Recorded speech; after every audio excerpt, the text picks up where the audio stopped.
The house felt heavier this time of year.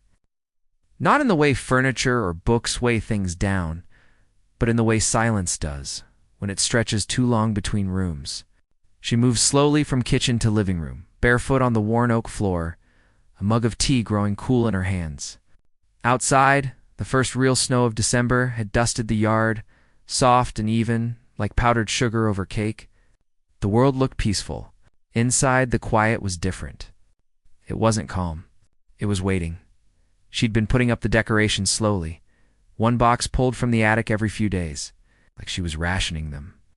A ceramic angel with a chipped wing, a string of tiny wooden bells, each one hand-painted years ago by a niece who was now studying abroad. A red and green felt wreath faded at the edges. That had hung on her front door since the 1980s. She hadn't lit the string of fairy lights yet. They sat coiled on the mantel like a question she hadn't found the answer to. Christmas used to be noise. Laughter in the kitchen, the clink of glasses, someone always singing off-key in the shower, the piano filling the house with something cheerful and bright sleigh ride, carol of the bells, even the silly Rudolph tune, played with flair just to make someone groan and smile. But now, the piano sat closed, its bench pushed neatly underneath. The sheet music, once stacked in colorful piles on the side table, been tidied into a drawer. She'd taught piano for over 40 years. Not in a fancy studio with spotlights and recital gowns, but in her living room.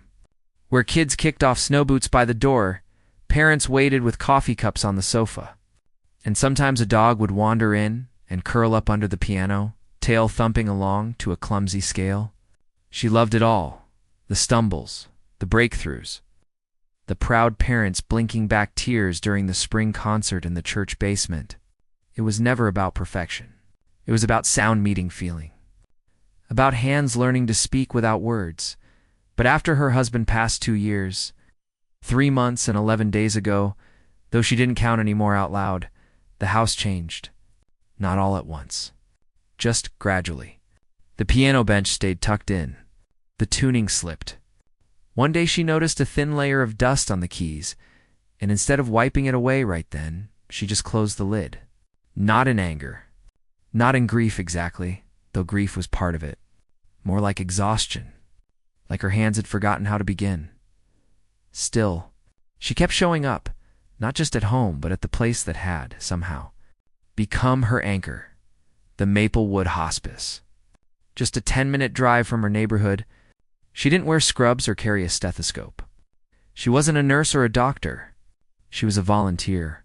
One of those quiet helpers who folded laundry, restocked the tea station, walked with families outside when they needed air, or just sat beside someone when words weren't enough. Maplewood wasn't grand. It was a converted old schoolhouse, low and brick, with wide windows and a courtyard garden, empty now in winter, but in summer, full of lavender and hummingbirds. Inside the hallways were wide enough for wheelchairs, the lighting soft, the air always carrying the faintest scent of cinnamon and clean linen. It wasn't a place of urgency. It was a place of presence. She liked the rhythm of it, the way mornings began with nurses checking charts in hushed tones, the way the sun moved across the common room floor by lunchtime, the way people spoke more with their eyes than their voices. Some patients were there for weeks, some only days. Families came and went, some holding tight, some already letting go. She'd learned not to ask too many questions. Sometimes just handing someone a tissue at the right moment meant more than a long conversation. One afternoon, she was refilling the hot water dispenser in the family lounge.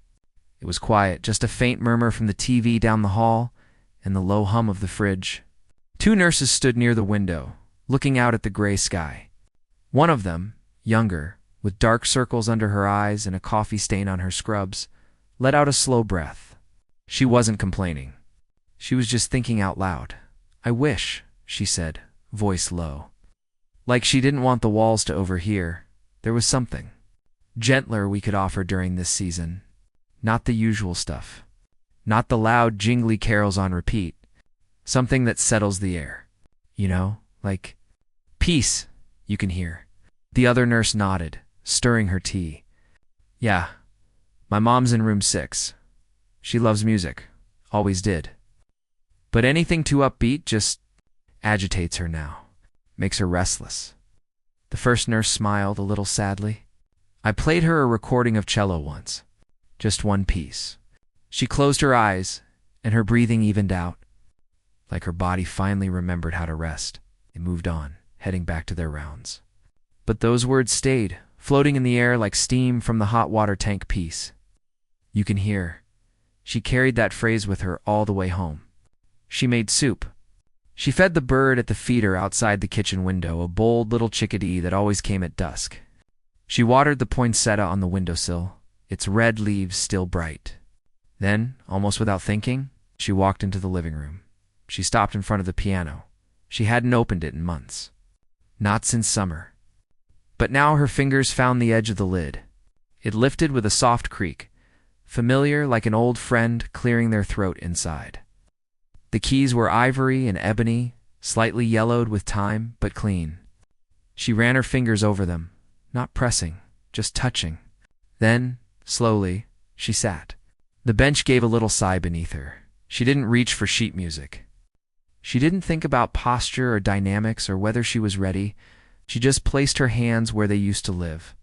Left hand lower, right hand floating above middle C, and began. It wasn't Jingle Bells. It wasn't even a Christmas song, not the kind you'd hear at the mall. It was Batch Sheep. May Safely Graze. She'd played it 1,000 times for students. For weddings, once, long ago, on a spring morning, just because the light through the window felt like honey. It wasn't flashy. It didn't demand attention. It unfolded like a slow walk through a quiet meadow at dawn. The left hand held a gentle rocking pattern, steady as a heartbeat. The right hand carried the melody, simple and pure, like a voice speaking softly in an empty room. She played slowly. Not because she'd forgotten her fingers remembered, but because something in her wanted to feel each note, to let it land, to let it breathe. Halfway through, her throat tightened. Not from sadness. Not exactly. It was a different kind of fullness, like a cup filled not with sorrow, but with something too tender to name. She kept going. The music filled the room, wrapping around the silent ornaments, the unlit lights, the empty armchair across from the piano. When she finished, her hands rested on her lap. The last note had faded into the air, but the feeling lingered calm. Yes, but also alive. Not the frantic energy of holiday shopping or last-minute wrapping. A deeper kind of aliveness. The kind that comes when something buried stirs, stretches, and opens its eyes. She looked around the room. Nothing had changed. Same furniture, same snow outside, but the air felt different. Lighter, softer at the edges. That night, she didn't dream. She slept deeply, the way you do after honest work. The next morning, she made her usual tea. Checked the bird feeder. Chickadee was there, pecking at sunflower seeds. Folded the blanket on the sofa. And then, as she washed her breakfast dish, a thought came, not loud, not pushy, just clear. Like a single bell ringing in the distance. What if? What if the music she'd just played, not for performance, not for applause, but for stillness, could be shared? Not in a concert hall. Not even in a church. But somewhere it was needed. Somewhere where people were carrying heavy things, grief, fear, exhaustion, love that had no more words and could use a little sonic shelter. She thought of Room 6 and the woman who loved music but couldn't handle the noise of the season. She thought of the nurse with the tired eyes, longing for peace you could hear. She thought of the man yesterday who sat alone in the courtyard, staring at the bare branches, his hands folded like they were holding something fragile. She wasn't young. She didn't have fancy connections or a big budget. She had an old piano, decades of teaching, and a heart that, though quieter now, still knew how to listen.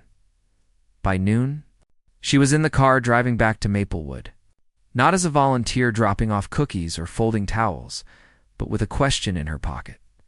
She found Dr. Lin in her office, a small room with bookshelves, crammed with medical journals and, surprisingly, a few poetry collections. Dr. Lin looked up from her computer, smiled warmly. "You're early today?" "I know," she said, sitting in the chair across from the desk. I hope it's all right. I had an idea. Or maybe just a hope. She told her slowly, carefully about the conversation she'd overheard, about the music she'd played the night before, about how certain pieces of classical music, not the dramatic ones, but the contemplative ones, seemed to do something special. They didn't distract from pain or fear. They made space beside it. Like sitting with someone on a bench, not trying to fix the view, just sharing the quiet. I'm not talking about a concert, she added quickly. Nothing formal. No stage. No pressure, just 15 or 20 minutes, a couple of times a week. In the sunroom, where the light's good and it's quiet, piano, maybe a cello, if someone's willing. Pieces like Bach, Handel, maybe some early Mozart, things that breathe. Soft edges. Room to think. Or not think. Dr. Lin listened without interrupting. When she finished, she leaned back, fingers tapping lightly on her desk, a rhythm only she knew. You know what she said after a pause?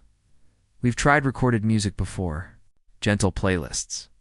Nature sounds, they help, but live music, that's different. There's a presence to it. A risk too, if it's too loud or too sad or just not right for the moment. She nodded. I know. That's why I'd be careful. We'd choose pieces that are calm but not mournful. Joyful but not forced. Like sunlight through a window, it doesn't shout. It just is. Dr. Lin studied her face, not skeptically but thoughtfully. You'd play? I'd start. And I think I might know someone who'd join me. A young man. Talented. A little shy. Music got complicated for him. But he loves the cello like it's part of his bones. And why now? Dr. Len asked gently. Why Christmas? She looked down at her hands, the knuckles a little swollen now, the skin thin, and then back up. Because this time of year, it's loud. Even when it's quiet, it's loud inside people's heads. Memories, expectations, grief that comes dressed in tinsel. What if we offered something else? Not more cheer, just calm. And within that calm, maybe a little room for real joy, the kind that doesn't need a party, the kind that fits in a single breath. Dr. Lin was quiet for a long moment. Then she smiled, not a polite smile, a real one, the kind that reaches the eyes. Let's try it, she said. Start small. Just the sunroom. 2 afternoons a week. We'll see how it feels for the patients, for the families, for you. They set the first date for the following Monday in 5 days. That afternoon, she didn't go straight home. She drove to the music conservatory on the edge of town, a red brick building with tall windows and ivy creeping up the sides. She didn't go inside. She just parked and watched students come and go, carrying violins, flutes, sheet music, tucked under arms, laughing, texting, rushing. She remembered that energy, that hunger to make something beautiful. She thought of the young man she'd mentioned. She'd met him months ago. At a community orchestra rehearsal she'd attended just to listen, she'd told herself. He'd played the cello with such tenderness, like he was speaking to someone he loved but hadn't seen in years. Later, she overheard another musician say he'd stopped performing after a bad audition, not because he wasn't good, but because the pressure had stolen the joy. Music shouldn't steal joy, she thought, watching a girl with braids wrestle a too big tuba into her car. It should give it back. She pulled out her phone, her old flip phone, the kind with buttons, and dialed a number she'd written on a scrap of paper tucked in her wallet. When he answered, his voice was cautious, polite. She introduced herself, not as a teacher, not as an expert, just as someone who'd heard him play, and remembered. I'm not calling to offer advice, she said, just an invitation. A small one. Would you be willing to play just for a little while? Just for calm in a quiet room? For people who could use a little beauty this December? There was a pause. Then, softly, what kind of music? Bach, she said. Corelli. Maybe a little four. Things that feel like snow falling. Or sunrise. Or home. Another pause. Longer this time, then so quietly she almost missed it. I still practice. Every day. Even if no one's listening. Good, she said. Then maybe it's time someone did. She hung up. Heart beating a little faster, not from nerves, but from something like recognition. Back home, she opened the piano again. This time, she didn't play Sheep May Safely Graze. She played a different piece, one she hadn't touched in years. Corelli's Christmas Concerto. Not the fast, festive finale. The slow movement largo, just strings and continuo, translated now for piano.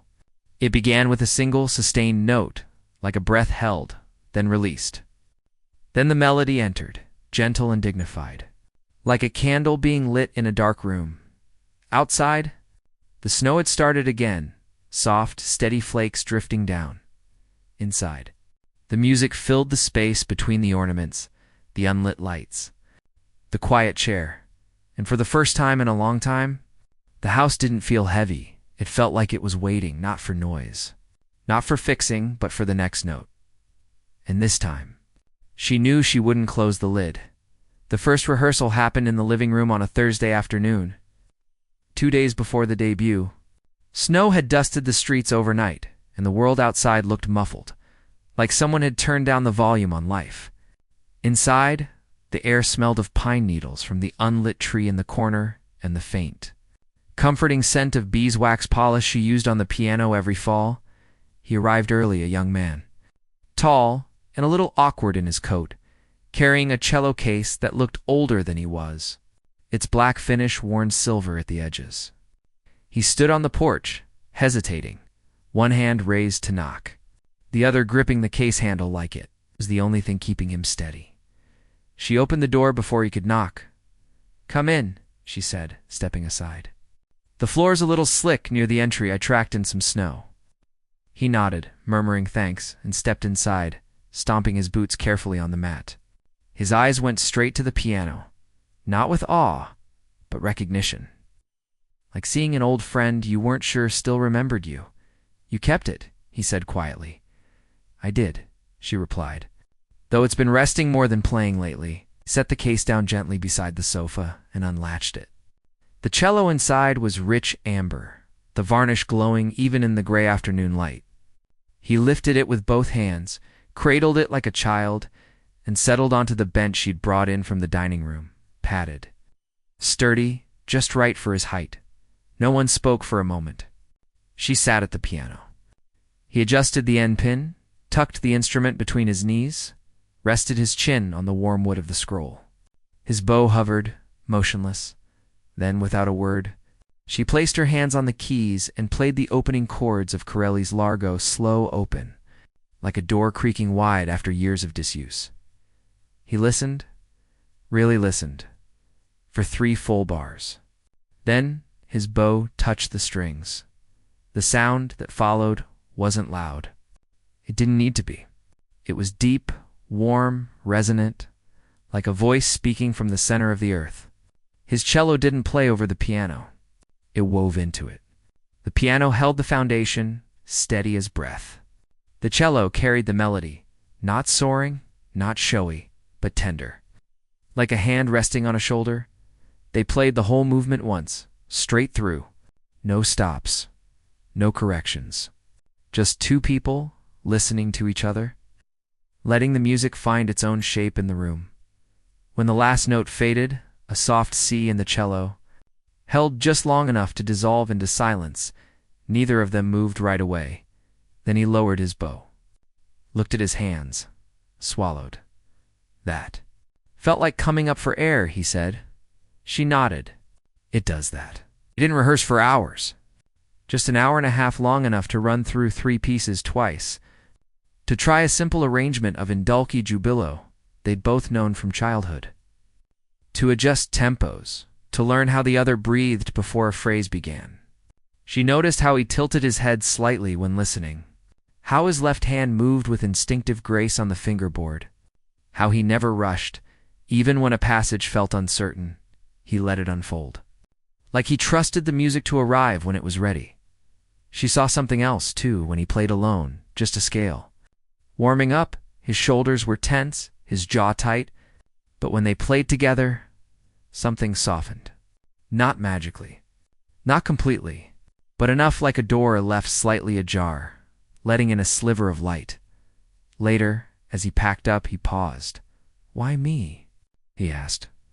Not accusing, just curious. She thought for a moment, stirring her tea chamomile with a slice of lemon. "Because," she said, "I've heard plenty of people play perfectly, but not everyone plays kindly. Music can be a weapon, even when it's beautiful. It can demand, it can show off. It can make you feel small for not understanding it. But yours doesn't do that. Yours says, it's okay. You're here. So am I. That's the kind of music people need right now." He looked down, zipping the case slowly. Then, almost too quiet to hear, "My teacher used to say, I overthink, that I listen too much to the mistakes." "And what do you think?" she asked. He smiled just the corners of his mouth. "Maybe. Listening is the point." They scheduled the second rehearsal for Sunday afternoon. This time, a third person joined them, a young woman, early 20s, with kind eyes and a violin case nearly as worn as the cellos.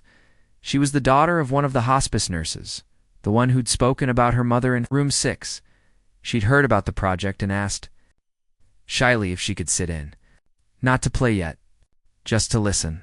To learn, she brought cookies, oatmeal raisins, slightly burnt at the edges.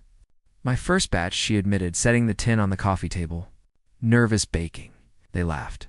A real easy sound, and the tension in the room loosened a little more. The young woman sat cross-legged on the rug, hands folded in her lap, eyes closed sometimes open, watching the way the pianist's fingers moved, how the cellist's bow arm flowed like water. When they played batches, sheep may safely graze this time, arranged now for piano and cello. With space left for a violin line someday, she didn't move. But when it ended, there were tears on her cheeks. She didn't wipe them away, just nodded once. "That's what Mom used to hum," she said. "Years ago, before things got complicated. I'd forgotten how it went. But my body remembered." No one said anything for a moment. That was enough. By Monday afternoon, the day of the first session, the sky had cleared, and weak winter sun angled through the tall windows of the Maplewood sunroom. It was a simple space, pale yellow walls, a few armchairs grouped in a loose circle, a small bookshelf, and in the corner, a worn but sturdy upright piano, older than the one at home, slightly out of tune, but solid. She'd come early to check it, playing a few chords, adjusting the bench, placing a small vase with 2 sprigs of rosemary and a white camellia on top of the piano. Not decoration, just a quiet signal. This matters. The plan was modest. 20 minutes. For patients, 2, in wheelchairs, one resting in a recliner with a blanket over her lap, one sitting beside her husband, holding his hand. A nurse lingered near the doorway, arms crossed, not skeptical, just watchful. She sat at the piano. The young man stood beside her, cello resting gently, bow in hand. No program, no announcements. Just a nod. She began with a single chord, G major, warm, open, unhurried. Then the cello entered, low and steady. Like the first light of dawn touching the hills, they played Corelli's Largo first. No one fidgeted. No one whispered. The woman in the recliner, who'd been restless all morning, picking at her sleeve, blinking rapidly, slowly unclenched her hands. Her breathing, shallow and quick before, began to deepen. In, out, like the music was teaching her lungs a forgotten rhythm. The man holding his wife's hand closed his eyes, not in sleep, in surrender. His thumb moved slowly over the back of her hand, a quiet rhythm of its own. Halfway through, the woman in the wheelchair, small, frail, with eyes that rarely focused, lifted her chin, just slightly, and began to hum, not loudly. Not on every note, but there, beneath the cello's line, a thread of sound, thin but true. A memory rising like steam from warm water. The young man didn't falter. He leaned into it, not following her, not correcting, just letting her voice live inside the music, like another instrument joining in. When they finished, the room didn't erupt in applause. There was no clapping. Just silence, but a different kind now. Not empty. Full. Like the air itself had thickened with something gentle. Then, the woman who'd been humming opened her eyes, really opened them, and looked at the cellist. "Pretty," she said, "clear, soft, like snow falling on wool." He nodded, throat tight. "Thank you." The nurse by the door had tears in her eyes. She stepped forward, handed the young woman a tissue, not for her, but for herself, and whispered, "We'll do this again Thursday." "Yes," the pianist said. "If it's all right, it's more than all right," the nurse said. "It's necessary." Afterward, they packed up slowly. Outside, the sun had dipped behind the pines, and the air was sharp with cold. They stood on the hospice steps, the three of them, steam rising from their breath. "I was scared," the young woman admitted, hugging her violin case. "Not of playing. Of being useless. Like, what can a violin do in a place like this?" The cellist looked at his hands. Today, it didn't have to do anything. It just had to be. They were quiet for a moment, watching a pair of cardinals flit between the bare branches of the maple tree. Then the pianist said, "Next time, try the violin. Just one piece. Something simple. No pressure. If it feels right," the young woman nodded. "I'll practice. Not to be perfect, just present." Back home, she made soup vegetable barley, the kind her husband used to request every December. She set the table for one, but didn't feel the usual pang. She lit the fairy lights on the mantel finally. Not all of them. Just the first strand. They glowed softly, casting tiny reflections on the piano lid. That evening, she played again. Not the pieces from the session. Something new, a short, tender movement from 4S Pavan, arranged for solo piano. It wasn't joyful in the bouncing jingle bell way. It was joyful in the way a deep breath is joyful after holding it too long. In the way silence feels like a gift when you've been drowning in noise. She thought about the woman who hummed. About the man who closed his eyes and smiled, a real smile, small but unguarded. About the nurse who cried, not from sadness, but from relief. She'd gone in thinking she was offering music. But what they'd given each other was something quieter, deeper. Permission. Permission to rest. Permission to remember. Permission to feel joy, not as a performance, but as a pulse. As natural as breath. The next morning, a note was slipped under her door at Maplewood, handwritten on hospice notepaper. In looping, careful script, "Thank you for the calm. My wife hasn't been still like that in months. For 20 minutes, she wasn't sick. She was just here. With me." She folded the note and put it in her coat pocket. Not to keep forever, but to carry with her like a smooth stone in a pocket. Something to touch when doubt crept in. Thursday came. Colder this time. A light wind rattled the window panes. They were ready. The young woman brought her violin. No sheet music. Just the melody of "Sheep May Safely Graze" in her head, the one her mother used to hum. They set up in the sunroom again. More chairs this time. 5 patients. A daughter visiting from out of town, sitting on the floor beside her father's wheelchair. A staff member on break, leaning against the doorframe. Eyes closed. The pianist played the opening chord. The cellist joined. And then, after 2 measures, the violin entered. It wasn't flawless. A note wavered. A bow stroke was a little uneven. But it was there, present, human. And in that imperfection, in the slight tremble, the honest effort, something true happened. The daughter on the floor reached up and took her father's hand. He didn't look at her. He didn't speak, but his fingers curled around hers just slightly. Enough, the music didn't fix anything. It didn't heal. It didn't turn back time, but for 20 minutes. In a quiet room on a cold December afternoon, it made space. Space for memory. Space for love. Space for the kind of joy that doesn't need noise to be real. Afterward, as they were packing, The daughter walked over. "My dad hasn't held my hand like that since summer," she said, voice steady, eyes bright. I didn't think he could anymore. The young woman, violin case in hand, looked at the floor, then up. "I just played what I felt. That's the only way it works," the pianist said gently. Driving home, the young man didn't speak much. But at a red light, he turned to her. "I think," he said slowly, "I forgot that music could be a place to land, not just a thing to climb." 8. She smiled. "Some of the highest places are the quietest." That night, she didn't practice. She sat by the window, mug in hand, watching the snow fall again, soft, steady, unhurried. The fairy lights on the mantel glowed behind her, casting long, gentle shadows across the floor. The piano stood open, and for the first time in a long time, the silence around it didn't feel like absence. It felt like anticipation, like the quiet before the next note.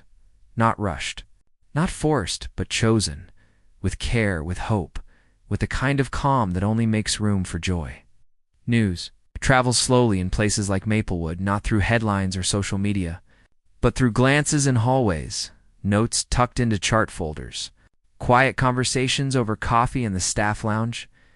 A nurse tells another during shift change, "You should have heard it just piano and cello," and Mrs. D actually smiled. Like really smiled.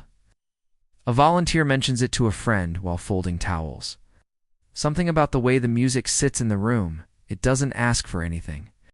Just lets you be. Then came the local paper, a small piece, half a column. Tucked near the community calendar with a grainy photo of the sunroom window, snow-dusted branches framing the glass, and a caption, "Hospice offers Quiet Joy Classical Series this December." No posed portraits. No quotes from officials. Just 3 sentences about live, acousticmusic.com, wordless. Offered twice a week, and how families had started asking to be present during the sessions, the morning it ran. The pianist found a copy folded on the front seat of her car, left by the hospice's front desk volunteer, a retired librarian who always noticed things. There was a sticky note on it, saw this, and thought of the rosemary on the piano. She read it 3 times. Not because it was grand, but because it was true. No exaggeration. No fanfare. Just a small truth offered gently. That afternoon, a man she'd never seen before stood in the sunroom doorway during setup. Late 60s, wearing a wool coat buttoned all the way up, a soft case in his hands, not a violin, not a cello. An oboe he didn't interrupt. Just waited until they'd tuned, until the last chair was placed. "Mind if I listen?" he asked. His voice was soft, a little raspy, like he hadn't used it much lately. "Please," she said, gesturing to a seat. He sat in the back, hands folded in his lap. Eyes closed before the first note even began. They played the usual Corelli, the gentle batch, a new edition, a simple arrangement of Mozart's Ave Verum Corpus. Just piano and cello, slow as a lullaby. When it ended, he didn't applaud. He just opened his eyes, nodded once, deep, meaningful, and stood. "May I?" he asked, holding up the case. She exchanged a glance with the cellist. No words needed. A silent yes. He opened the case, assembled the oboe with careful, practiced hands, joints clicking softly, and walked slowly to the front. Not to take over. Just to stand beside the piano. "I used to play with the city orchestra," said, not as a boast, but as a fact, like saying I used to walk 3 miles every morning. "Retired 10 years ago. Hands got stiff. Ears got picky. Stopped altogether after my wife passed to Winter's back." He lifted the oboe, took a breath long, steady, and played a single phrase from Pachelbel's canon, not the full piece. Just the opening melody in its purest form, no accompaniment. The sound was reedy, warm, achingly human, slightly breathy at the edges, little fragile in the upper register, but full of dignity. Like an old tree still standing, still giving shade. When he finished, the room was utterly still. Not because it was perfect. It wasn't. Because it was honest. "I miss the sound," he said quietly. "Not the stage. Not the applause, just the sound of it in a room with other people breathing. Then stay, the pianist said. Next Thursday. We'll make room. He came back and brought a friend, a soft-spoken woman with silver braids who played the viola, quiet as falling ash. She didn't say much, just sat up beside the cellist, tuned with a few soft plucks, and when the music began, her instrument filled the space between the cello's depth and the violin's light. Like dusk between day and night, no one was directing. No one was in charge. It just grew, like moss on stone, like light finding its way through leaves. Then came the girl. She couldn't have been more than 9 small, bundled in a puffy coat, a knit hat with a pompon, and a violin case barely bigger than a lunchbox. She stood just inside the sunroom door, gripping her mother's hand, eyes wide, not with fear, but with a kind of quiet wonder. Her mother, one of the newer nurses, the one with the kind smile and the habit of humming while charting, gave a small wave. She asked. The mother said softly, said she wanted to see the music. They made space. A little stool near the piano. The girl climbed up, set her case on her lap, and opened it with reverence, like it held something sacred. Inside, the violin was smaller than a standard quarter size. Its wood light and new, the bow hair still tight and white. She didn't take it out. Just watched. They played the batch sheep may safely graze, the version with violin now. Gentle as snowmelt. Halfway through, the girl leaned forward, whispered something to her mother. Her mother smiled, nodded, and whispered back after the last note. The girl slid down from the stool, walked slowly, deliberately to where the young violinist stood, and held out her tiny instrument. Can I try? She asked. Not shy, not bold, just, sure. The young violinist knelt, took the small violin, checked the tuning a little flat, as expected, handed it back. Just one note, she said. Any note you like. Let's hear what it sounds like in this room. The girl tucked the violin under her chin, a little high, a little awkward, raised the bow, and drew it across the openest string. The note rang out clear, sweet, slightly trembling and hung in the air like a drop of water on a branch. Catching the light, no one moved. Then, without being asked, the cellist played a low D, a perfect fifth below, a harmony, simple and grounding. The pianist added a soft chord, a major, open and warm. The girl's eyes widened. She played the A again, stronger this time. And just like that, no plan, no rehearsal, they were making music together. Not a performance, not a lesson. A moment, the girl played a second note, E. The cellist followed. The pianist added a gentle pattern beneath, like walking beside someone learning to walk. 3 notes. ADA, a tiny phrase. A beginning when they stopped. The girl beamed, not a posed smile, but a full-face glow, like she'd just discovered something true about the world. My teacher says music is talking without words, she said. Yes, the pianist replied. And sometimes, listening is answering.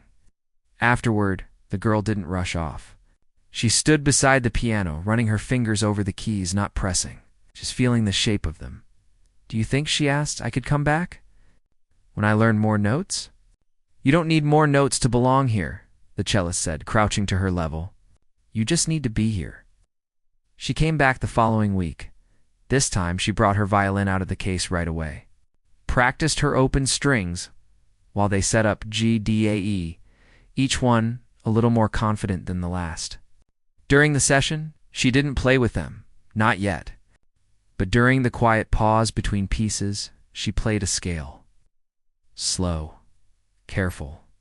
Her bow arm wobbled, her left fingers pressed too hard, but she didn't stop. She listened to each note, adjusted, tried again. No one corrected her. No one rushed her. They just let her be in the music. Later, a high school choir director, a woman with kind eyes and ink-stained fingers, stopped by. She'd read the article, heard the whispers. She wasn't there to audition anyone. She brought 6 of her students, not the soloists, not the stars, but the ones who hung back. who loved music but got nervous in front of crowds. I told them, she said, this isn't about singing. It's about hearing. About learning that music isn't just sound, it's space. It's presence. The students sat in a row, not on chairs, but on the floor, backs against the wall, knees drawn up. They didn't fidget. They didn't whisper. They listened, really listened, as the oboe and viola wove through a slow movement of Handel's Largo. One girl closed her eyes and swayed, almost imperceptibly, like seaweed in a gentle current. A boy with headphones usually glued to his ears sat with them, dangling around his neck, hands resting on his knees, palms up like he was catching something falling from the sky. Afterward, he walked up to the pianist. I've never, he said, choosing his words carefully, heard silence inside music before. Like the notes weren't trying to fill everything. They left room. She nodded. That's where the meaning lives. Word kept spreading, not loudly, but steadily, like roots under soil. A woman whose husband had passed at Maplewood 2 years ago came back. Not for a service, not for a memorial. Just on a Tuesday afternoon, when she knew the music would be playing, she sat in the back, coat still on, hands folded, didn't speak to anyone, just listened. When it ended, she walked over to the pianist. He loved the cello, she said. We used to play records on Christmas Eve, just the two of us, cocoa in mismatched mugs. He'd close his eyes and tap his foot. I haven't been able to listen to classical music since, since. She paused, took a breath. Today. It didn't hurt, it just remembered for me. She left a small box on the piano bench before she went. Homemade shortbread, wrapped in wax paper, tied with red string. That same week, a letter arrived in the mail, handwritten, in careful cursive, on thick cream paper. Dear friends, my brother was in room 4 last month. He passed quietly early on the 23rd, just hours after your last session of the week. You played for Espavan that day. He was mostly asleep, but when the cello entered, he stirred, opened his eyes, looked at me, really looked, and whispered, "That's the sound of kindness." I didn't understand it then. I do now. Thank you for giving us that moment. Not of goodbye, of being together. The pianist read it aloud, just once to the others after rehearsal, in her living room, snow falling again outside. When she finished, no one spoke. The young violinist wiped her eyes with the back of her hand. The oboist stared into his teacup. Then the cellist said softly, "Maybe that's the point. Not to change the ending, but to make the middle beautiful." They began to notice things, small shifts. Easy to miss if you weren't paying attention. A nurse started, humming the Corelli melody while restocking supplies. A family brought a thermos of spiced cider and shared cups with anyone who wanted one before the session. The sunroom rug, usually vacuumed daily, was left slightly rumpled now, because the girl with the small violin liked to sit on it with her legs crossed, and no one had the heart to shoo her away. One afternoon, during a snowstorm, the kind that muffles the world, turns the sky white, slows everything down, the power flickered and went out. The lights dimmed. The hallway monitors beeped once, then sighed into silence. Emergency lights glowed softly along the baseboards. A staff member hurried in. Backup generators kicking in, should be back in a few minutes. But no one moved to leave. The pianist looked at the others. The cellist nodded. The young violinist reached for her instrument, and in the soft amber glow of 2 battery-powered lanterns, they began to play. No amplification, no electricity, just hands, wood, strings, and breath. They played Bach Jazoo. Joy of man's desiring, but slower than ever, each note given time to live, to settle, to bloom in the candlelit air. Shadows danced on the walls, the curve of the cello, the lift of a bow arm. The girl sitting cross-legged on the rug, eyes wide, her small hands resting on her knees. A man in the front row, whose wife had been asleep for most of the day, reached over and took her hand. She didn't wake, but her fingers curled around his in that fragile light. With snow falling thick beyond the windows, the music didn't feel small. It felt essential. Like the first fire in a long winter, like a voice in the dark saying, "I'm here." When the lights finally came back on a soft hum, the fluorescents blinking awake, no one flinched. No one cheered. They just let the last chord fade naturally, like breath leaving the body. Then, from the back of the room, someone whispered, "That was the most Christmas thing I've felt all year." No one argued. Driving home that night, the pianist didn't turn on the radio. She rolled down the window a little, just enough to hear the snow hush against the roof of the car. The soft crunch of tires on fresh powder, her hands rested on the wheel. Relaxed, she thought of the girl's first note, the widow's shortbread, the letter on cream, paper, the power outage, the way the cello sounded in candlelight. None of it was grand. None of it would make headlines. But it was real. And in a world that often demanded noise, speed, proof, this quiet gathering of sound and stillness was its own kind of resistance. A gentle no to despair, a soft yes to presence. Back home, she didn't go straight to bed. She sat at the piano lid, still open from the morning's practice, and played a single scale. C major. Up, down. Then, slowly, without planning, she began to improvise. Not a classical piece. Not a carol.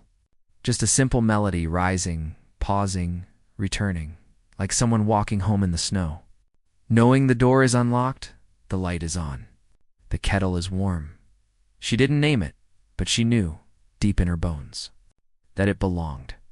Not to performance, not to memory, but to the future, to the light, turning. And for the first time in a long time, she wasn't waiting for the music to fix anything. She was just grateful deeply, quietly, to be part of it.